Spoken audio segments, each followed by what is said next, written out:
Welcome to Chapter 1, Law, Ethics, and Business. Before we talk about business ethics specifically, let's talk about ethics. Be sure, in addition to listening to the PowerPoints, to also read the chapter because there's a lot more content in the chapter. Ethics consists of the standards of behavior to which we hold ourselves in our personal and professional lives. It establishes the levels of honesty, empathy, and trustworthiness, and other virtues by which we hope to identify our personal behavior and our public reputation. In our personal lives, our ethics set norms for the ways in which we interact with family and friends. In our professional lives, ethics guides our interactions with customers, clients, colleagues, employees, and shareholders affected by our business practices. Whenever you think about the behavior you expect of yourself in your personal life and as a professional, you're engaging in a philosophical dialogue with yourself to establish the standard of behavior you choose to uphold. That is your ethics. Clients, customers, suppliers, investors, retailers, employees, the media, and the government, and members of the surrounding community, competitors, and even the environment are stakeholders in a business. That is, there are individuals and entities affected by the business decisions. Stakeholders typically value a leadership team that chooses the ethical way to accomplish the company's legitimate for-profit goals.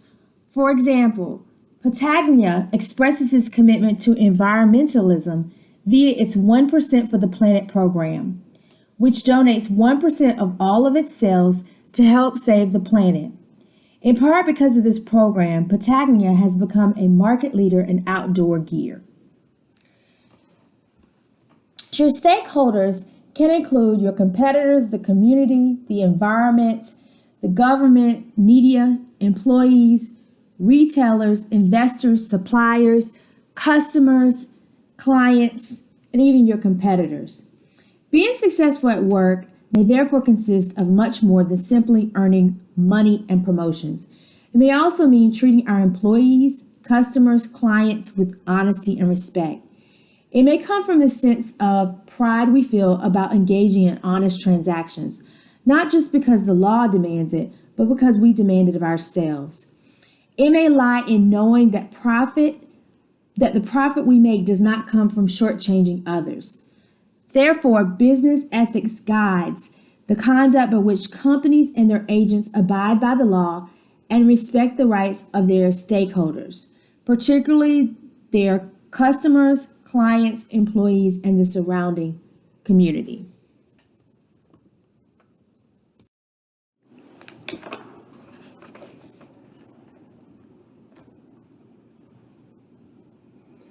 Successful corporate leaders and the companies they represent will take pride in their enterprise if they engage in business with honesty and fair play. So to treat customers, clients, employees, and all those affected by a firm with dignity and respect is ethical. Now, how do you distinguish between law and ethics? Law is a set of rules for behavior. Law is what we must do. Ethics is what we should do. Many people do confuse legal and ethical compliance. However, they are totally different and call for different standards of behavior. These concepts are not interchangeable in any sense of the word. The law is needed to establish and maintain a functioning society. Without it, our society would be in chaos. Compliance with these legal standards is strictly mandatory. If we violate these standards, we are subject to punishment as established by the law. Therefore, compliance in terms of business ethics generally refers to the extent to which a company conducts its business operations in accordance with applicable regulations, statutes, and laws. Yet this represents only a baseline minimum. Ethical observation or observance builds on this baseline and reveals the principles of an individual business leader or specific organizational. Ethical acts are generally considered voluntary and personal, often based on our perception of our standard of what's right and wrong. Some professions, such as medicine and law, have traditional codes of ethics. The Hippocratic Oath, for example, is embraced by most professionals in the healthcare community as the standard always owed to patients by physicians, nurses, and others in the field. And law also has a standard of ethics. Behaving ethically represents or requires that we meet the mandatory standards of the law, but that is not enough. For example, an action may be legal that we personally consider unacceptable. Companies today need to be focused not only on complying with the letter of the law, but also going above and beyond the basic mandatory requirements to consider their stakeholders so that they can do what is right.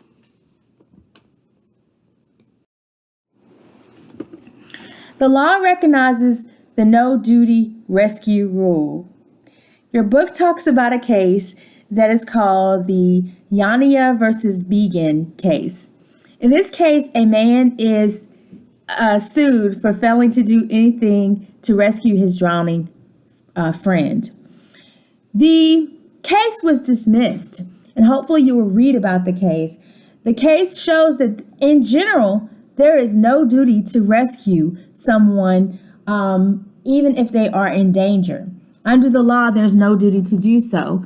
This complies with the ability to have freedom of action. However, there are some exceptions to the rule. For example, a police officer would have a duty to rescue someone, and so would someone who works for the fire department or a firefighter. Requiring people to help others in emergencies would infringe on their freedom of rights and forcing them to do something that they may not choose to do. But remember, there are exceptions. Enjoy reading those cases.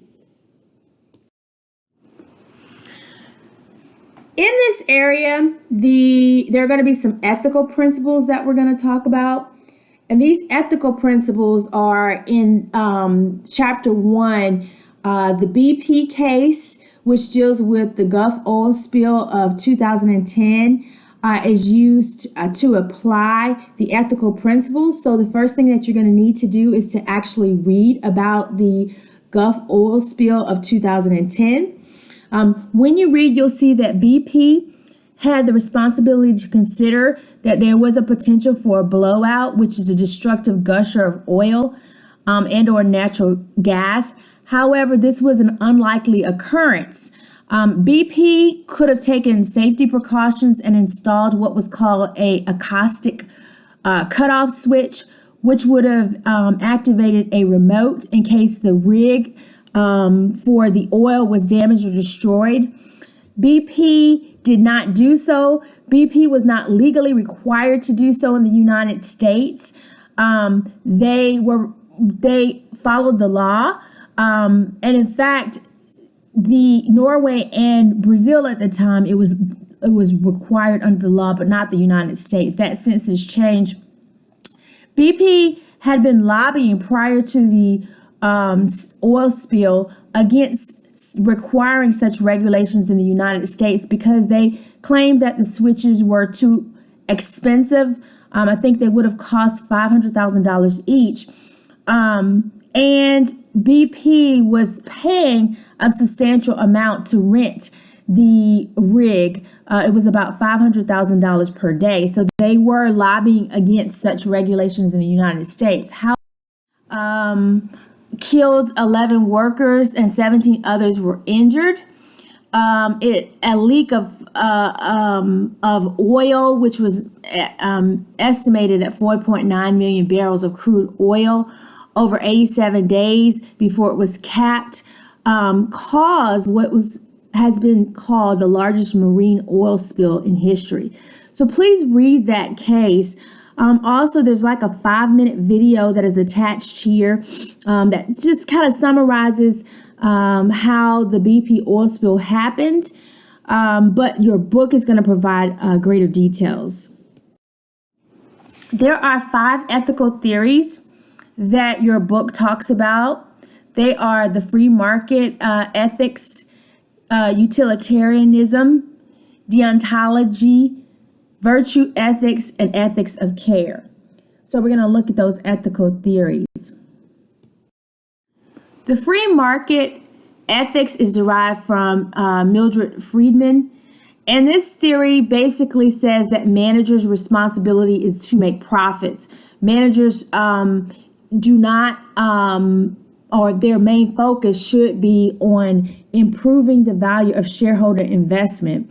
And so Friedman argued that it is wrong for managers to use corporate resources to deal with problems in society at large. That should be left to the political arena. And a quote from Friedman is, "In a free society, there's one and only one social responsibility of business: to use its resources and engage in activities designed to increase its profits, so long as it stays within the rules of the game, which is to say, engages in open and free competition without deception." So look at, or fraud, look at how this, and your book talks about it, how this ethical theory is applied in the BP case. So that's one ethical theory. The next is utilitarianism. And utilitarianism was established by philosopher Jeremy Bentham, and it's basically that the right way to behave in a given situation is to choose the alternative that is likely to produce the greatest overall good. So you use a cost-benefit analysis to determine that. You have to, with utilitarianism, it suggests that an ethical action is one whose consequences achieves the greatest good for the greatest number of people. So if we want to make an ethical decision, we should ask ourselves who is helped and who is harmed by it. And it focuses on consequences in this way. Generally, it does not require us to take into account the means of achieving the particular end, however. That fact leads us to the third theory, and they're the opposite, which is the next ethical view is deontology. It was established by Immanuel Kant. It examines the means or actions that are used to carry out a business decision. It's marked by steadfastness to universal principles, for example, respect for life, fairness, telling the truth, no matter what the consequences are. This particular view contends that each of us owes certain duties to others, and that certain universal rules apply to every situation and bind us to these duties. Deon is a Greek word for duty or obligation. In this view, whether our actions are ethical depends only on whether we adhere to these rules. So, for example, if you believe, if your belief is that you should always tell the truth, this will apply no matter what the circumstances are. So even if to lie would help someone or would save someone's life, you're still going to tell the truth. The next view of ethics is the virtue ethics. And the virtue ethics focuses on character of the decision maker, a character that reflects the training we received growing up. In this view, our ethical analysis of a decision is intimately connected with the person we choose to be. It is through the development of habits, the routine actions in which we choose to engage, that we're able to create a character of integrity and make ethical decisions. So this approach argues that people develop their moral abilities, called their virtues, through training by repeatedly being exposed to demonstrations of decent behavior with families and communities. And ethics of care is based on work of the feminist psychologist Carol Gilligan. And it looks at nurturing and reinforcing the ties that we have with one another, based on the assumptions that people are deeply connected to one another in webs of relationships, and that ethical decisions cannot be made without the context of looking at these relationships. So as you're reading through each of these ethical theories, be cognizant or clear as to how they're applied for the BP case. In addition, corporate governance. Corporations are entities that are created by state statutes, and corporations are actually not run for the most part by the owners of the corporation. The owners of the corporation are called shareholders. They have the right to vote. They have the right to pick the board of directors. They have the right to have shareholder meetings. But as a general rule, unless it is a closed corporation, which is a corporation that is operated by only one owner, the corporation is usually not run by your shareholders. With a closed corporation, they are, but in general, most corporations are not run or operated on a daily basis by the shareholders. The shareholders are entitled to, if there are dividends, they are entitled to receive dividends if they are given by the corporation, but the owners of the corporation, unlike with a sole proprietorship or a partnership, the owners usually do not run the corporation, or they have their impact for the operation of the corporation through their votes. The board of directors have a duty of care and duty of loyalty. They're responsible for the operation of the business, but the way that they are able to operate the business is through hiring officers and managers. The board of directors also meet and they hire the officers like the CEO and managers, which will run the daily operations of the business. A corporation is a legal structure for doing business. It's created by state law. The owners of the corporation, as long as the corporation follow the procedures and rules of running a corporation, one such rule would be that the assets or funds of a corporation should be kept separately from the assets or funds of the owners of the corporation. But a corporation is a protection to the owners because it's a legal structure. It's an artificial person. A corporation can be charged with a crime, as you saw from, if you watched the video, the BP case. Also, that is a benefit for the owners of a corporation because if a corporation is sued and has to pay monetary damages to a third party that is harmed, or there's a loss in shares, or value of the shares of the corporation, the owners of the corporation, the shareholders, will only lose what they invested. They will not be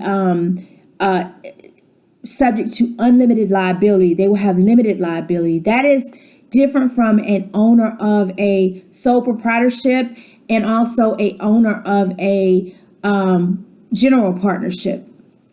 Okay, so shareholders can initiate lawsuits from against individuals who harmed the company. So they could, if they chose to, sue officers and even directors. In many cases, they have to get the permission of the board of directors in order to institute shareholder derivative lawsuits. However, there is a protection for officers and also board of directors.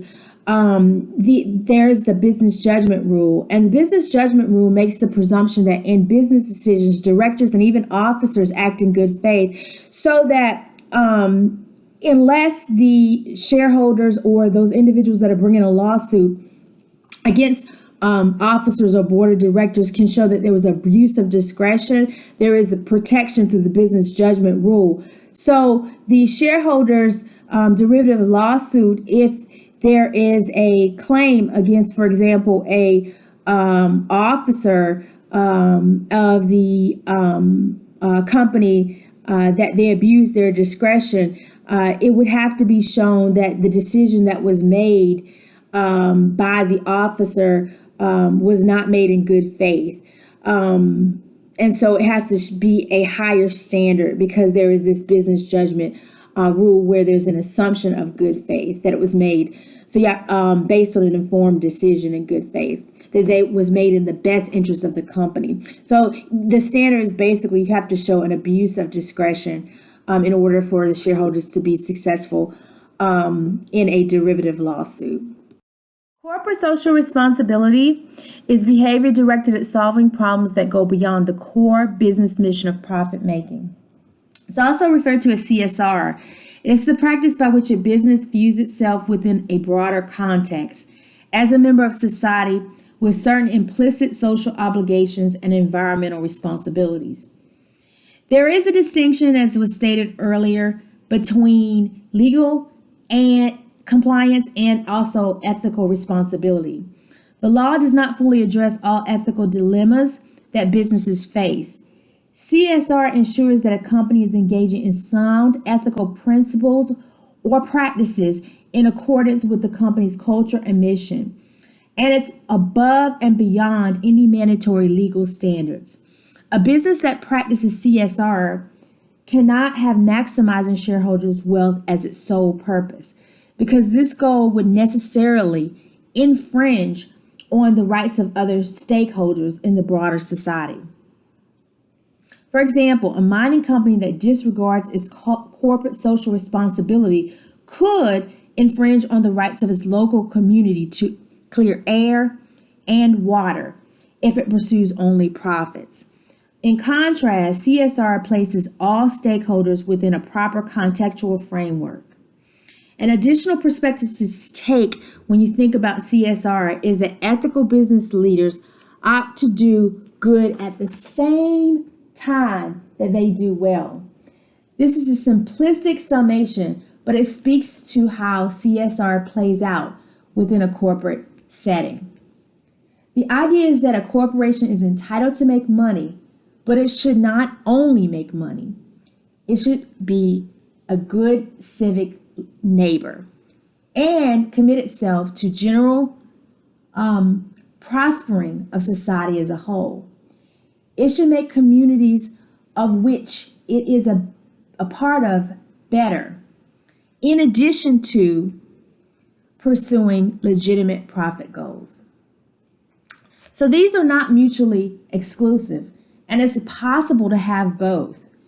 When a company approaches business in this fashion, this is what it means to engage and be committed to CSR, or corporate social responsibility.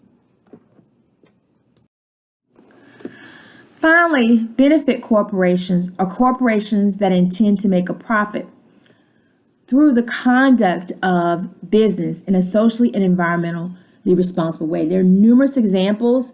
Pataglia is an example, and also Ben & Jerry's. You can go to its website, and you will see, if you go to the website, that Ben & Jerry's is a certified